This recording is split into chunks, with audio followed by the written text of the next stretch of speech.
நல்லது பண்றதுக்கு அரசியலுக்கு வாங்கடா, கொள்ளை அடிக்கிறது கொலை பண்றதுக்கு அரசியலுக்கு.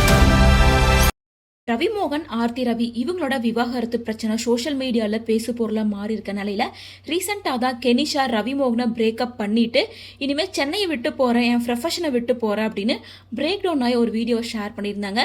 அதுக்கப்புறமா டைரக்டா அரபு கண்ட்ரிக்கு போயிருக்காங்க. அங்க ஒரு ஈவெண்ட்ல கலந்துகிட்டு இருக்காங்க. ஸோ அந்த ஈவெண்ட்ல அவங்கனால சில பிரச்சனைகள் ஏற்பட்டு யுஏஇ கவர்மெண்ட் கெனிஷாவுக்கு பனிஷ்மெண்ட் கொடுத்து நீதிமன்றத்துல ஆஜர்படுத்தியிருக்காங்க.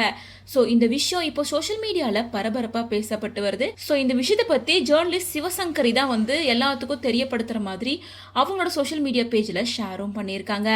இதை பார்த்த பலருக்கும் அதிர்ச்சியா இருக்கு அப்படின்னு தான் சொல்லணும்.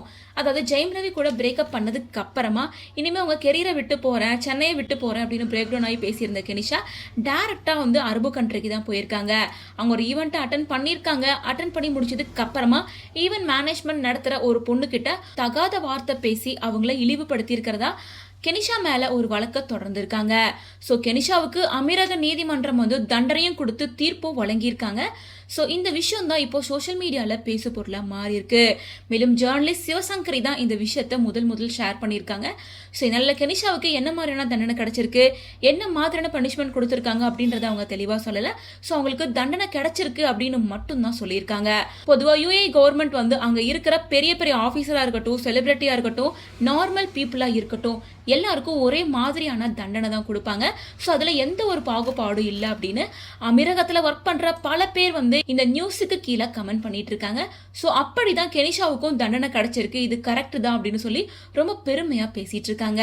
ஸோ அதாவது என்ன மாதிரியான தண்டனைகள்லாம் கிடைக்கும் அப்படின்னு பார்த்தோம்னா, அமீரகத்துல பொதுவா ஒருத்தரை இன்சல்ட் பண்ணிட்டாங்க அப்படின்னா அவங்க ஃபைன் கட்டணும். அப்படி இல்லை அப்படின்னா அவங்களோட விசாவை கேன்சல் பண்றதுக்கும் கொஞ்ச நாள் போலீஸ் கம்ப்ளைண்ட் கொடுத்து போலீஸ் கஸ்டடியில வைக்கிறதுக்குமே பல தண்டனைகள் கொடுப்பாங்க. இதுல கெனிஷாவுக்கு என்ன மாதிரியான தண்டனை கிடைச்சிருக்கு அப்படிங்கிறது தெரியல.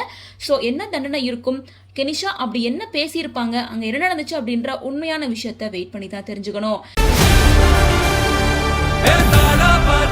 மக்களுக்கு நல்லது பண்றதுக்கு அரசியலுக்கு வாங்கடா, கொள்ளை அடிக்கிறது கொலை பண்றதுக்கு அரசியலுக்கு.